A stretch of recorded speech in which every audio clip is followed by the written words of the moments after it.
Ramai-ramai warga jiran tinggalkan Malaysia. Fenomena warga negeri jiran tinggalkan Malaysia sempat menghebohkan negeri jiran. Pasalnya, lebih dari puluhan ribu dilaporkan telah meninggalkan Malaysia sejak Sabtu malam kemarin. Awalnya data imigrasi kelas 1 khusus tempat pemeriksaan imigrasi Bandar Udara Internasional Kuala Lumpur mencatat sekitar 16.790 warga keluar melalui bandara tersebut. Namun angka ini semakin bertambah banyak pada Sabtu malam.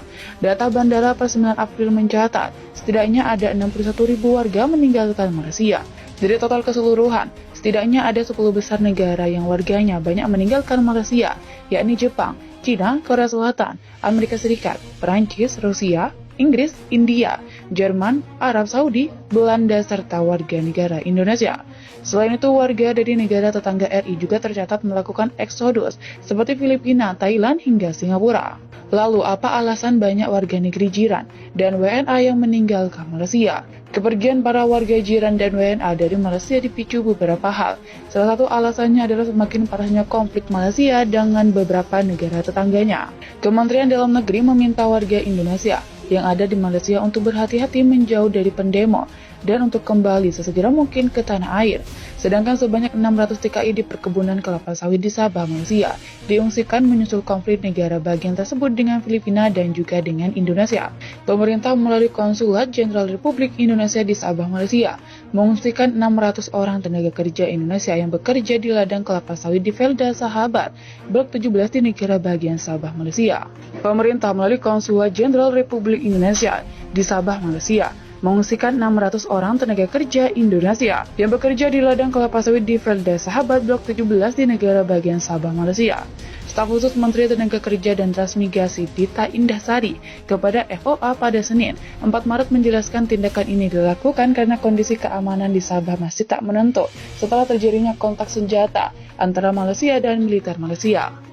Dita memastikan hingga kini kondisi tenaga kerja Indonesia dalam kondisi selamat dan gaji mereka masih tetap dibayar oleh pihak perkebunan. Jadi kita berkoordinasi terus dengan Konsulat Jenderal RI di negeri bagian Sabah. Sejak konflik ini membara, tidak ada korban jiwa dari TKI. Jadi TKI dan warga Indonesia di sana dalam kondisi selamat, ujarnya. Dan kita memastikan upah para TKI yang mengungsi ini tetap dibayar, walaupun mereka saat ini tidak bekerja karena sedang mengungsi. Dari pihak perkebunan kelapa sawit di Sabah juga setuju bahwa para TKI ini tetap dibayar upahnya. Dita menambahkan dari 52 blok perkebunan kelapa sawit yang memperkerjakan sebanyak 8.000 orang tenaga kerja asal Indonesia.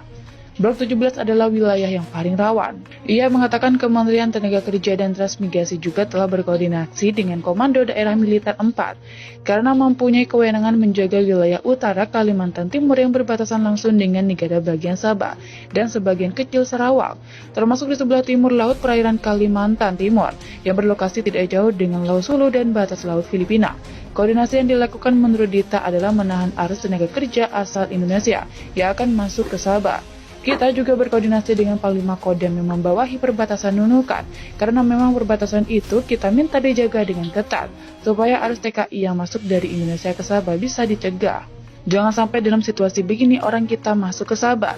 Jadi kita minta ke Pangdam agar menjaga ketat wilayah itu, khususnya jalan-jalan pintas yang sering menjadi jalur TKI ilegal ke Malaysia, ujarnya. Proses pengungsian para TKI ini menurut Dita adalah kerjasama antara pihak Konsulat Jenderal RI di Sabah dengan pemerintah Malaysia. Kepolisian Malaysia, ujarnya, juga sangat membantu seputar lokasi pengungsian dan pengamanan para pengungsi. Sementara itu, Wakil Ketua Komisi 1 Dewan Perwakilan Rakyat mengatakan pihaknya telah meminta kepada Kementerian Luar Negeri jika membutuhkan tambahan.